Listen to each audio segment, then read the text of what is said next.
মহর্ষি বলেছিলেন, দৈনন্দিন জীবন সেই শাশ্বত অবস্থার অতিরিক্ত নয়।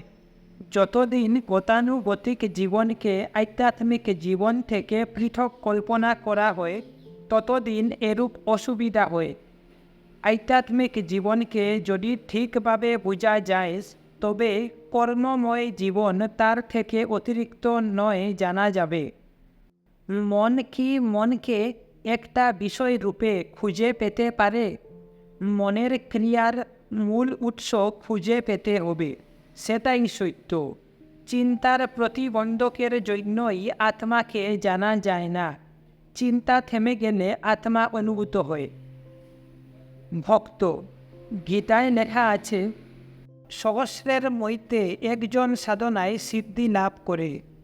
মহর্ষি বললেন, গীতায় এও লেখা আছে, যখনই চঞ্চল মন দূরে যায় তখনই তাকে সংযত করো।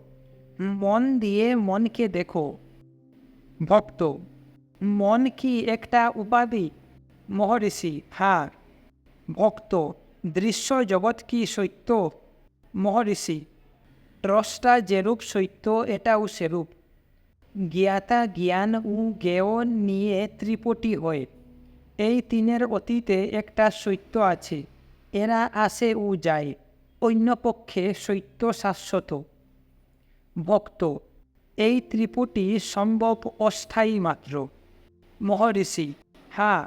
আত্মাকে জানলে এমনকি সাংসারিক বস্তুতেও এই ত্রিপুটি অস্তিত্বহীন বলে দেখা যাবে, অর্থাৎ তাদের আত্মা থেকে পৃথক করা যাবে না, আর তারা একই সঙ্গে বিদ্যমান থাকবে।